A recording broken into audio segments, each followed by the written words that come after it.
Welcome to Real Talk Realtors, the podcast where we dive deep into the world of real estate with a mission to empower and educate realtors like you to build thriving businesses rooted in integrity and community. I'm Laura. And I'm Amanda. We are two seasoned real estate agents in the Dallas-Fort Worth market. Together, we are dedicated to elevating the real estate industry, making a real positive impact on our communities. Get ready for candid discussions, expert interviews, and a healthy dose of inspiration.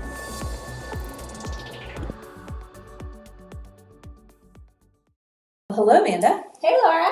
Welcome back to another great episode. I'm so excited to be here. Real Talk Realtors. Yes. I'm excited to be here too. I'm really excited about today's topic because it's something that I'm actually really passionate about. Okay. And that I try to teach all of my mentees to do early in their business. Yes. And that is systems. Yes. How do we create systems? Why should we create them? What do they look like? What should we systematize? Yes. All the things. Everything. All of it. But I think the important thing to note is right now, when this is released, it'll be January.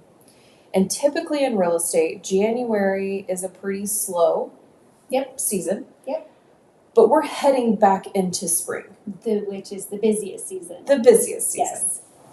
And so this is a really great time for us to set up our businesses so that we can handle a lot come springtime. Right. So if we have the important things systematized, meaning we could basically do it in our sleep, or if we get so busy that we need to hire somebody, we could literally hand it off to them. Yep. We can set ourselves up to a place where we can just lead generate. And when those leads start flowing in, we're ready for them. Yes.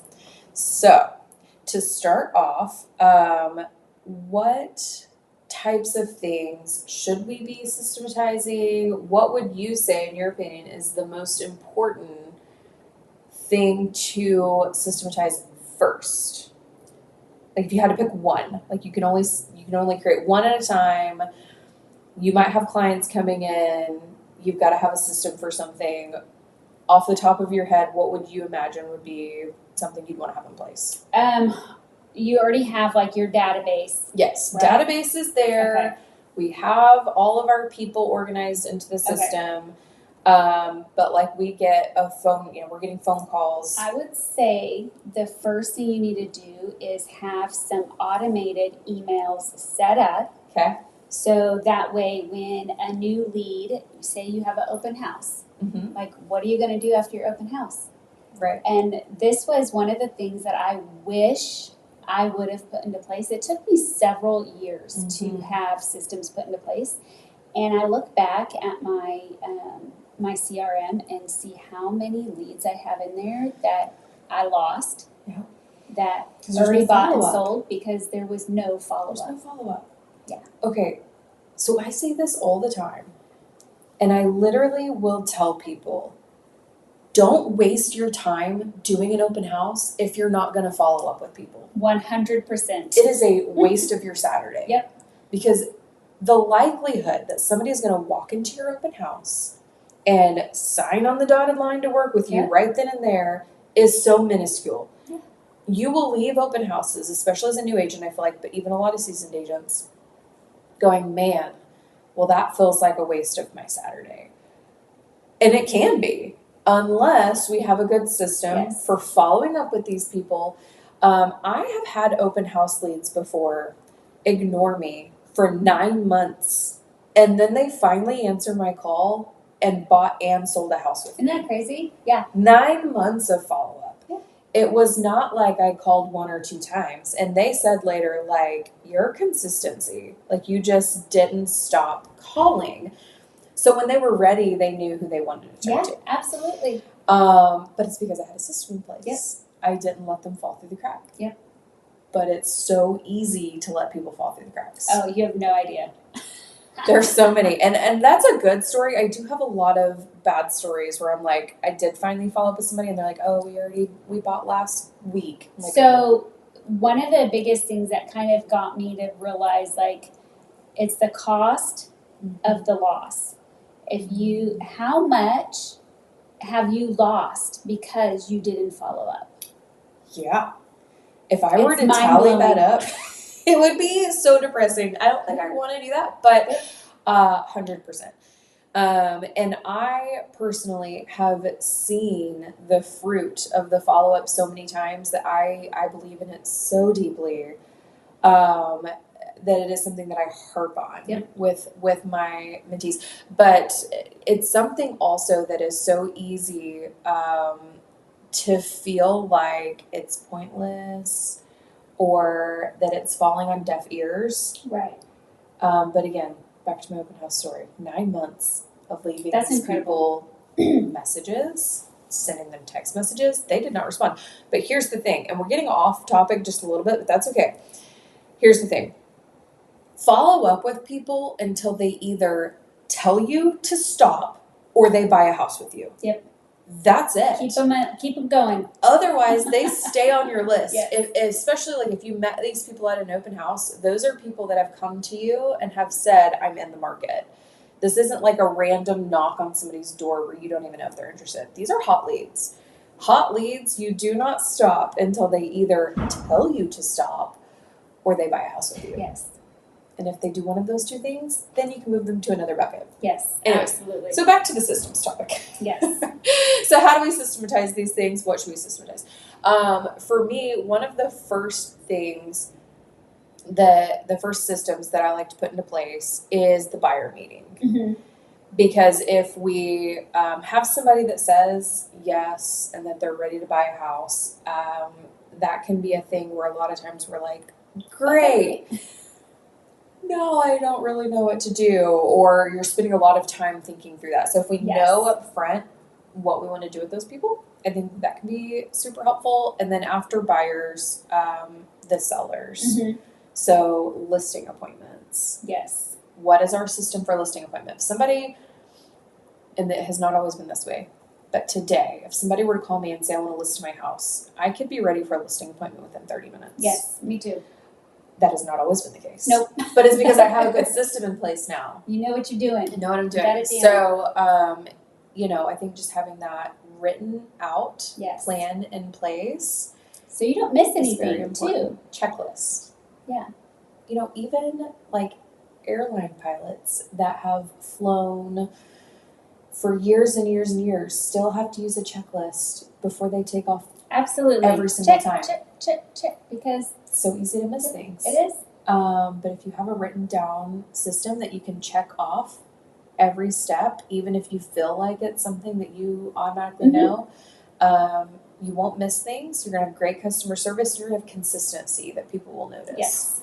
So written down systems are very important. Buyer systems, seller systems. I think open house is a great example. If you're going to do open houses, have a system, a follow-up system, expired listings, any kind of lead generation. Yes. If you're going to lead generate, make sure that you know how you're contacting those people, how you're following up with them. So how often are you following up? So with open houses, for example, again, those are hot leads. Mm-hmm. We know for a fact that these people are in the market to buy a house. They're out actively looking right now.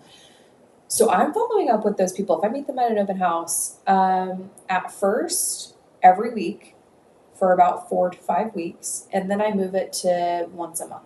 Okay. And I'm calling. Mm-hmm. If they don't answer, I leave a voicemail, and then I immediately text them. Hey, just called to whatever the reason was, right? Just checking in, or wanted to see if your family ever found a house over in Keller that you loved. I just saw another one hit the market that's just like that one. Yes. Wanted to send it over. Like, That's whatever. a great reason to contact them. Yeah. So, whatever the reason. But if you're going to say that, like, have a house ready to send to them. They'll be like, yeah, send it to me. And you'll be like, oh, crap. Hold on. Let me go look. So sometimes I will, like, if I did an open house in Keller, I have those people tagged, Mm-hmm. right? So with the address. So I'm going to do a quick MLS search. Are there other homes that just hit the market that are similar to that one? Oh, there is. Great. I'm going to call all those people. Maybe I just text them the link to the house. Do you want to see it? Let me know. We'll set an appointment. Yeah. So provide value, check in, follow up. So for open houses, definitely at least once a week for about 4 to 5 weeks, and then I switch them over to once a month. And so I have in my time blocked lead generation time, time to follow up with open houses or Yes. to follow up with expired or my sphere of influence, or my past clients, my current clients. Like I have all of that kind of grouped Right. in my database as a system, ready to follow up with them. Yes. What about you? What is your kind of open house system after the open house? So after the open house, I typically send a video message just right away. And typically I'm still inside that house before I leave, before I close everything up. Hey, it was great to see you. Thanks for coming by open house. Let me know your thoughts. And then on the following like Monday or Tuesday, I'll typically send an email just asking again for specific feedback on that house. And so it might kind of start opening up a little bit more conversations and kind of getting a little bit more conversation going. But then just, having an automated email set up to go out. And then the calling, a couple times in between those emails. So, I love the video idea. yes. Maybe I'll add that to my system. Yeah, you should.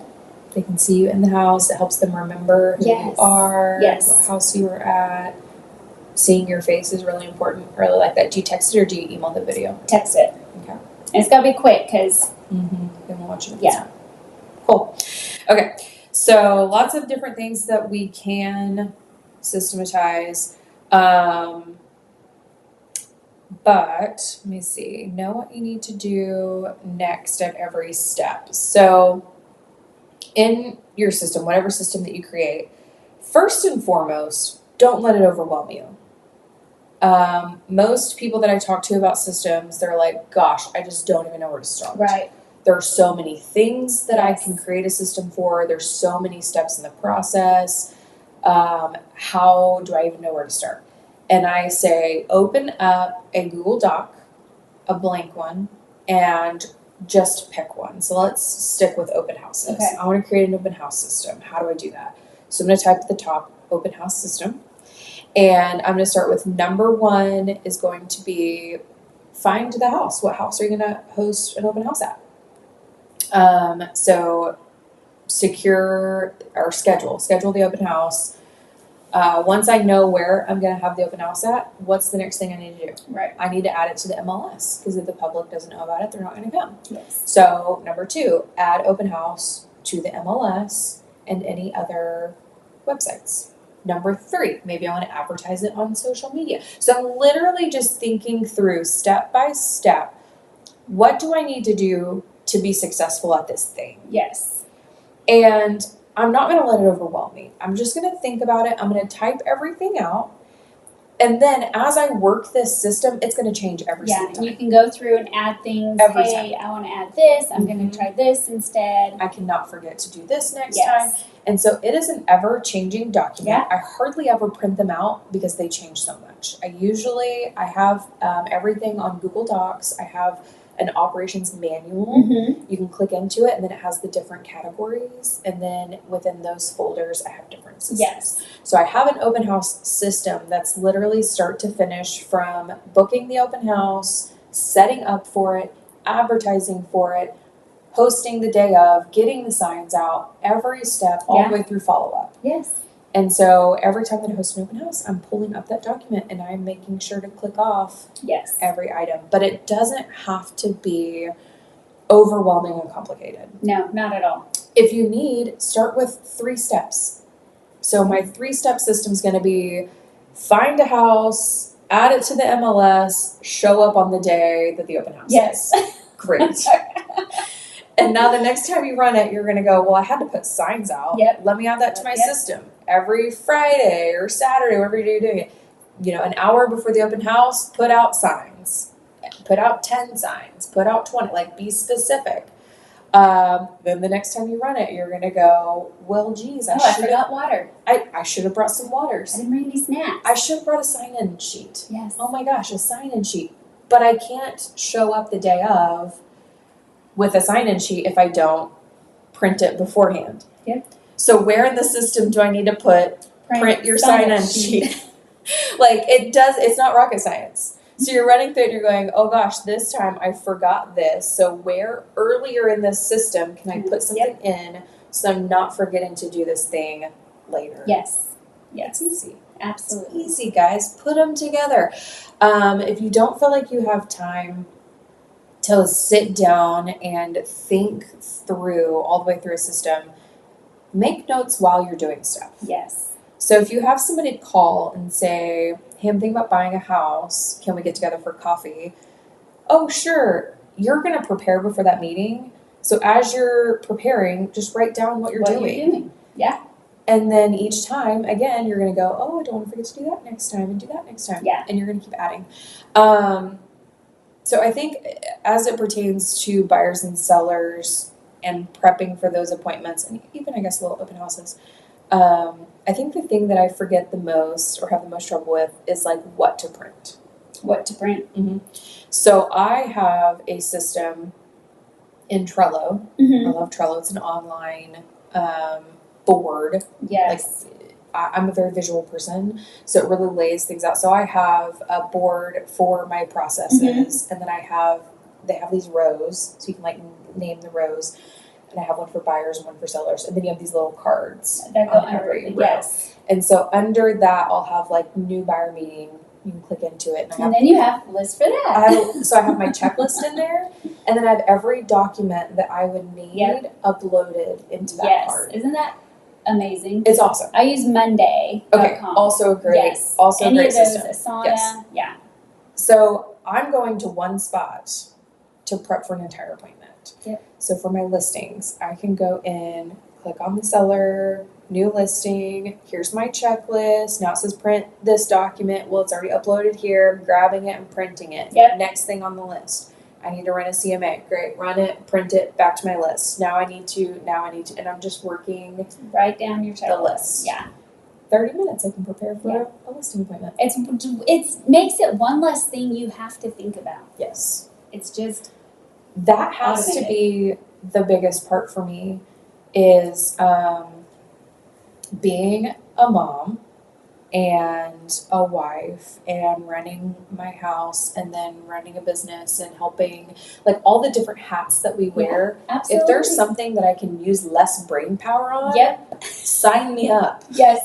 You only have so much brain capacity that you can use and like brain energy. I don't know. So much brain energy that you can use before you're just wiped out. So the less decisions you have to make, the more things that are just habit, already done, automated, boom, better. I never want somebody calling me and telling me that they need my help to exhaust me. Yeah. You know, and so if I have a good process in place, which I finally do, and I think you said, and I know is true for me, it took me years. Yeah, years. And even once I was put onto this idea, it still took me a couple of years to get it all really ironed out. Yeah. So while we're a little slow in this market, while we have some time, let's sit down and think through these things. Yep. Let's put some systems into place so that when it comes time and you have nothing left in your tank, and somebody calls and says, I want to sell my house, you can be like, great. This is going to be so easy. I just got to work my list. Yes. So one thing somebody had said to me one time, everybody, all agents, they want leads, from their broker. I want leads from my broker. My broker doesn't make good leads, or, but what if you were to get 100 leads dropped in your lap? Would you be able to handle those? It's a lot. Yeah, if you didn't have any systems in place, like you could not physically handle all those leads. That and back to setting ourselves up for that kind of success so that when that happens, because we are going to lead generate and do things so well that maybe we will have 100 leads. Right. And whenever we do, when we get to that point in our business where we have so much that we have to start hiring people Yes. and outsourcing some help. You're going to know exactly where you need it. Yes, you're going to know exactly who to hire, how to train them, what to tell them to do, and be able to outsource those things. Because if you're not in a position to do that, you're going to lose your consistency. You're going to miss out on customer service opportunities. You're not going to be able to serve your clients very well. Yeah. You're not going to have referrals coming in from these people that you've brought in. You're going to feel like your hair's on fire. Yeah, and if you're not prepared to, most of the time people don't hire out until they're busy. Or if you get so busy and you don't have that system in place, you're really going to be wasting your time because you're not going to know how to train them right or really know where you need help. Yeah. So all in all, I think the biggest piece of advice and the number one takeaway, if you have one takeaway from this, is don't overcomplicate it. Yeah. Just write things down. Rather, it is, if you have like a notebook and you want to handwrite your system, great. If you want to use Google Drive and create systems in there, great. If you want to print them out, put them in a binder. I've seen people do that. That's great. It doesn't have to be complicated. It doesn't have to be overwhelming. Put some thoughts to paper. Get them out of your head into a book or into a system. Trello, Monday.com, whatever you want to use. Just start writing things down. Yeah. Just get them out of your head, write them down, and then start working them. So it doesn't really help to have it if you don't use it. So the next time somebody calls and wants to buy a house, or you have an open house, or you're lead generating, whatever you're doing, pull that system up, work it exactly what to from do. top to bottom, add things, take things out. I can't tell you how many times my open house system has changed. Oh yeah. Because I've tried things and I put it in my work. system and I'm like, you know what, that was kind of dumb. I'm not doing that again. And so I go in and I take it out and then I'll try something else. Yes. I'm like, well, that was dumb too. So you just keep trying things and changing it until you find what works for you. Mm-hmm. Yeah, that is the biggest thing. Because in this business, you get pulled 15,000 directions, and people tell you exactly how to do things. You have to do it this way. You have to do it this way. You have to do it this way. Like this. If you want success, you got to do it just like this. Well, guess what? That doesn't work for me, Susan. Okay? No. Like getting up early and going to work out and having that time, like I just could not do that, and I just wasn't functioning. I was not getting enough sleep, so I wasn't being productive during the day. Yeah. So when I finally realized, shoot, I need 8 hours of sleep. Like whatever time I go to bed, like I set my alarm for 8 hours the next day. Like it's not negotiable. It's non-negotiable. I need that sleep because otherwise I don't function. Yeah. So know the things that work for you. Put them down, pen to paper. Get your thoughts out of your head. Put it in a system. Work the system. Rework the system. Write it out. Rewrite it out. Just stick to it. Keep working it. Eventually you'll get to a place where your business is a well-oiled machine. Yes. It can handle a lot. You can grow. And eventually maybe you can hire some people to where my dream one day is I'm going to step out of the business, but it's going to keep running. Absolutely. So that's in real estate, that it's important to set yourself up that way because we don't have retirement plan, unless you are investing, like you don't have a retirement plan, Right. Gotta make your own. Yep. That's it. All right. Well, this is great. It's great chatting with you. We'll Yes. see you next time. All right.